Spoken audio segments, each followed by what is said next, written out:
మనం మాట్లాడుతున్నది ఒక అమ్మాయి స్టోరీ గురించి. ఇది రియల్ లైఫ్లో చూస్తున్నాము, బట్ కానీ రియల్ లైఫ్లో అక్కడ కోల్కతాలో 10 రోజుల నుండి చాలామంది డాక్టర్స్ ప్రొటెస్ట్ చేసుకుంటూ నేషనల్ వైడ్గా ఇష్యూ అయింది.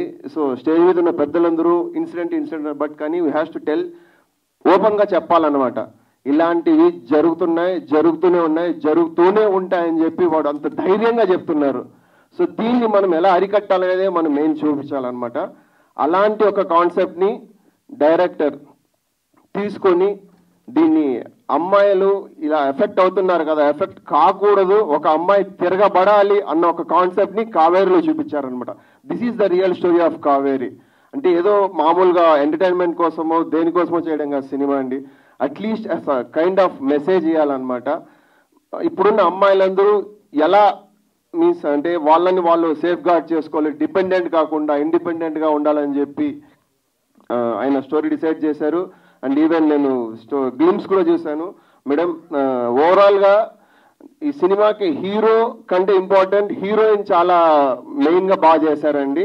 ఎందుకంటే ఒక అమ్మాయి మీద అత్యాచారం చేసిన తర్వాత ఆమె చేసిన స్టెప్స్ ఎలాంటిది, అలాంటి మెయిన్ ప్లాట్ని పెట్టుకొని ఆమె ఎంత వాళ్ళని ఎలా ఫేస్ చేయాలి, వాళ్ళని రివెంజ్ ఎలా తీసుకోవాలి అని ప్రతి ఒక్క ఇన్సిడెంట్ డీటెయిలింగ్, అంటే నేను ఫుల్ మూవీ చూడలేదు బట్ రష్ చూశాను, అల్లా బక్ష్ గారు చూపించారనమాట. అండ్ సీరియస్లీ డైరెక్టర్ గారు అండ్ కంగ్రాచులేషన్స్. 100% ఇది రావాల్సిన టైంలోనే వస్తుంది. చాలామంది దీన్ని చూడండి, అంటే ఏదో బ్లడ్ ఉంది ఇదంతా కాకుండా, బట్ రియల్గా అమ్మాయిలు ప్లీజ్ మీరు బోల్డ్ అవ్వండి. అంటే బోల్డ్ అంటే నేను చెప్పడం అంటే మీరు వేసుకున్న డ్రెస్ గురించి కాదు అనమాట, మీ థింకింగ్. అంటే ఎవరన్నా చెప్తే ఏమన్నా అవుతుందేమో, మనం తిరగబడితే ఏమన్నా అవుతుందేమో కాదు. First safeguard yourself. మీరు మిమ్మల్ని కాపాడుకునే ఆ లెవెల్లోకి మీరు ఎదగాలి. ప్లీజ్ దయచేసి మీరు ఎవరో వచ్చి కాపాడుతాడు, ఎవరో వచ్చి నాకు హెల్ప్ చేస్తాడు, ఎవ్వరూ రారు. మన కష్టంలో మనమే నిలుచుకోవాలి. సో దయచేసి అమ్మాయిలు ప్లీజ్ మీకోసం మీరు నిలబడండి, తర్వాత ఎవరో వచ్చి నిలబడతారు, బట్ ప్లీజ్ ఎవరో వచ్చి మీకు హెల్ప్ చేస్తారో అని మొత్తం వెయిట్ చేయకండి. Please fight against your self. First అది నేర్చుకోండి దయచేసి. ప్రతి ఒక్క అమ్మాయికి నేను రిక్వెస్ట్ చేయడం ఇదే అనమాట, భయపడకండి ప్లీజ్. మీరు ఎంతవరకు అవుతుందో అంతవరకు పోరాడండి. చూసారు కదా ఎంతమంది ఇప్పుడు ఎంత ప్రొటెస్ట్ చేసినా అమ్మాయిని తిరిగి తీసుకురాలేమన్నమాట. It's of no use. So you has to safe your self.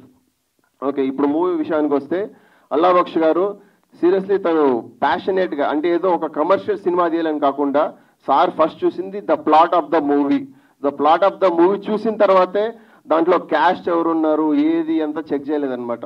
Line ఇష్టమైంది, సో ఐఎమ్ డూయింగ్ దిస్ అని చెప్పేసి తీసుకొని ఈరోజు వాళ్ళు డైరెక్టర్ ప్లస్ ఆ టీం అంతా చెప్పిన తర్వాత వాళ్ళు ఇంతలో చేయాలనుకుంటే, ఎక్కడ నెల్లూరులో ఇంతలో చేయాలనుకుంటే ఆ నెల్లూరు నుంచి సినిమా వచ్చి ఇక్కడ ప్రసాద్ ల్యాబ్లోకి వచ్చి ఇంత పెద్ద ఘనంగా ప్రీ రిలీజ్ ఈవెంట్ చేసుకునే పొజిషన్ వరకు వచ్చి చేయడానికి మెయిన్ కారణము అల్లా బక్ష్ గారు అనమాట.